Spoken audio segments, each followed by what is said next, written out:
Michael, have we lost our minds? I mean, I'm listening to this lady, the lady talk about how she wants to change her son into a girl, and all this stuff is supposed to be normal. And then the guy calls, and he's talking about he wants to be left alone. Hey, fine, but don't sit up there and tell me that's normal. Don't sit up there and tell me that I have to fall into or basically I put it like this. I call men a men. You know what I'm saying? Like, hey man, what's up? You know what I'm saying? You're not a woman. I'm not going to treat you like a woman. You are a man. I don't care. You know what I'm saying? You play that gender dysphoria, that's on you. That has nothing to do with me. You know, I mean, it's I mean, it's just crazy. You know, and I'll say this in ending. You know, my parents used to sit up there and say about how they worried about the future. You know what I'm saying? What's going on? Let me tell you something. The future was pretty normal compared to what I have to worry about the future, you know, going forward. You know, I mean, this is crazy. You know, I got called hateful because when in LA when we was doing Prop 8 and all that stuff, and everybody was talking about how, you know, marriage and all that, and I just said, look, man, we all got here but one way, and that was one woman and one man. And Michael, you would have thought that I just like I'm a black man in the Klan, you know, for saying that. You know, it was like, I mean, you know, I heard all kind of names. You know, and it's like, well, can you tell me of another way that we all could get here? You know, what's interesting about the left is that in the name of tolerance, they are intolerant. And in the name of acceptance of all, they demand conformity. If a man wants to be called a woman or a woman wants to be called a man, they are free to be of that opinion. But you're not free to demand that other people agree with it. One of the things you learn about the left is an extreme insecurity. It pervades everything they do. Most people want to be left the hell alone. They just want to be left alone to their own lives, their own family, their own boat, their own deer lease, their own old car, their own whittling, whatever they're doing. They just want to be left alone. Just don't bother me in my sphere. All right? Go do your thing. That's not the left. The left demands that you call them what they want to be called, that you play their game, that you come to their event, that you wear their mask, that you follow their rules. They don't want everybody to be left alone. If they're left alone, they're very unhappy in their own sphere. And once you understand this simple, immutable fact, it makes a lot of things make sense. And that is, people on the left are very unhappy. They don't have faith, and so they resent your faith. The fact that you are a believer isn't just an area of disagreement with you for them. It is a source of hatred, because being a believer gives you comfort. They don't have that comfort. They can't achieve that comfort, and they damn well don't want you to have it. So that's why they hate you for that.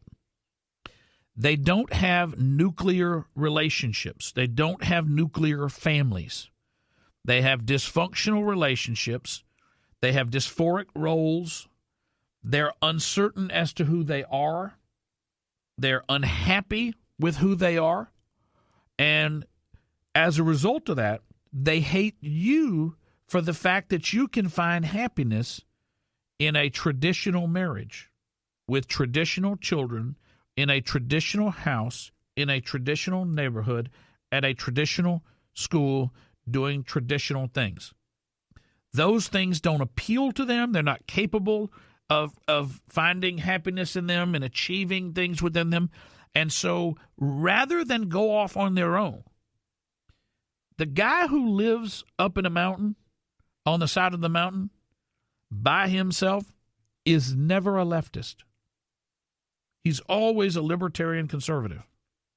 Leftists want to live amongst everybody else, and they want to rally a group of other people on the basis of their insecurity, which is the driving force. That's what they have in common. They're all insecure. And they want to gather together into a large enough crowd. And it wasn't until Antifa that we saw it in the raw footage what it looks like. The most dysfunctional, whacked out, weirded out, goofy bastards in our society running around with masks on, T-shirts with statements on them, screaming and chanting whatever they just learned that day, and beating old people and individuals because they're the weakest in society. It's revenge of the runts. These people are runts. They always have been. They don't fit in. They never fit in. They don't fit in their own skin. They're unhappy in who they are. And the worst group of them, it's not transgenders or blacks or Hispanics or immigrants. The worst group of them is white males. Weak white males who overthink everything. They have anxiety disorders. They have all sorts of mental disorders that have left them unhappy and miserable, and they're mad at daddy, and they're mad at mommy, and they're mad at the football jock, and they're mad at corporations, and they're mad at the military, and they're mad at masculinity, and they're mad at everything, and so they gather together and beat up some poor old man in the name of Antifa. It's the Michael Berry Show.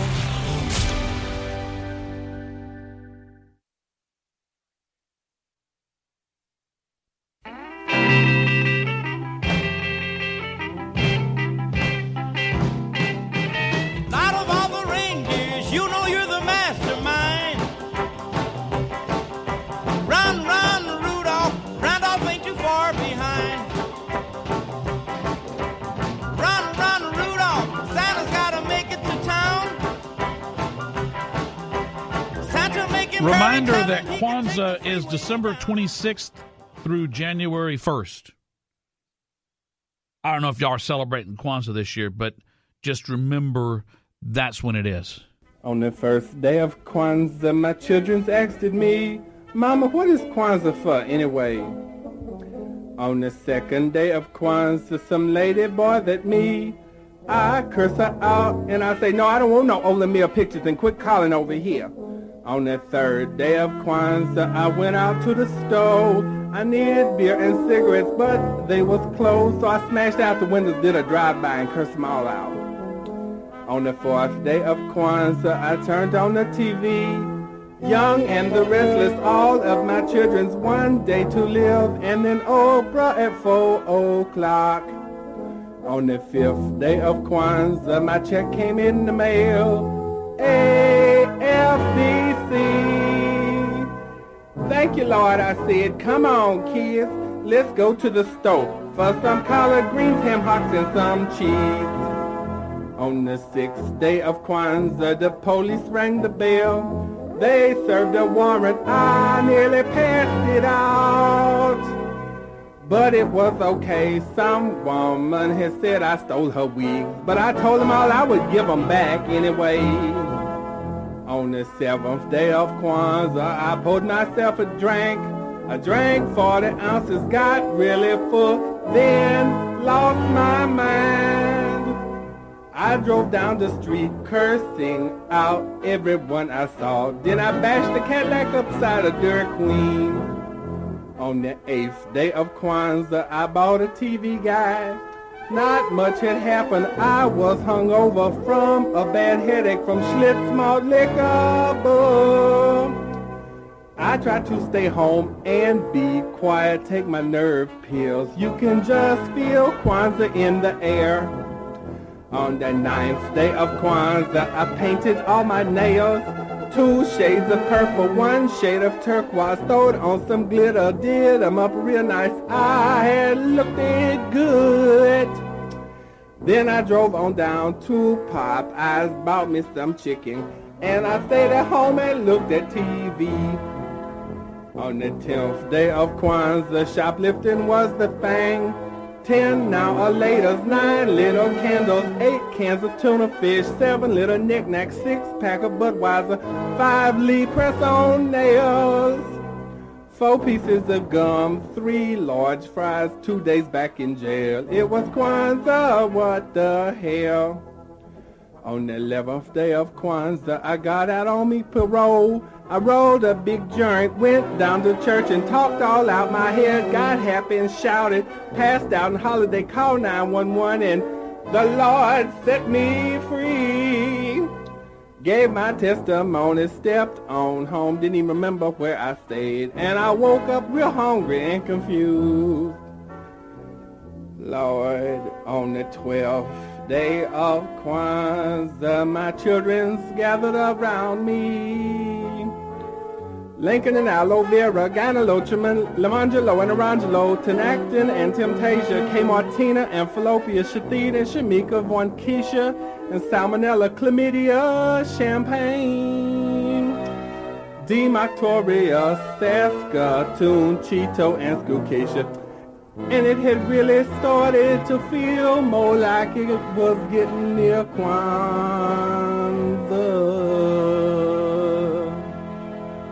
December 26th, December 26th through January 1st is Kwanzaa. It's the same every year. I know that some of you will want to make sure to be multicultural and celebrate everything. So, yes, that is for you. I was talking about nicknames earlier. People don't have good nicknames. You remember that scene in Goodfellas where he introduces the crew and some of their great nicknames? It's such great work by Scorsese as the camera continuously goes throughout the restaurant. There was Anthony Stabile. How you doing? Frankie Carbone. And then there was Mo Black's brother, Fat Andy. And his guys, Frankie the Wop, Freddie No Nose. And then there was Pete the Killer, who was Sally Balls' brother. And you had Nicky Eyes. What's up, guy? And Mikey Francesi. That guy, yeah, I want to see him. And Jimmy Two Times, who got that nickname because he said everything twice, like... I'm gonna go get the papers, Come on, lift it up. Boom, boom, boom.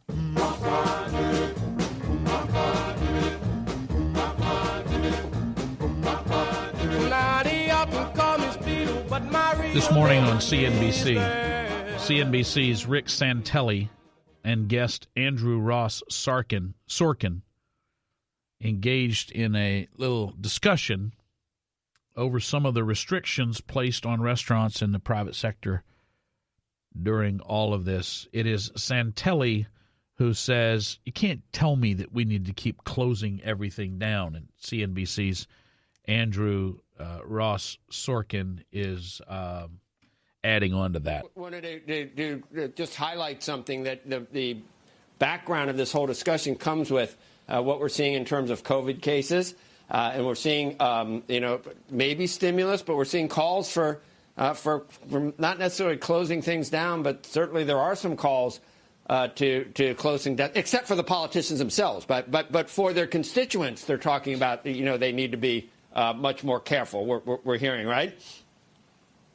Yes, no, believe me, I believe in careful. And when I point out governors cheating, it's not for the hypocrisy which exists. It's the fact that I think many of these governors are intelligent people, and they love their families, which they've taken out into restaurants. Therefore, there is actually and should be an ongoing debate as to, why a parking lot for a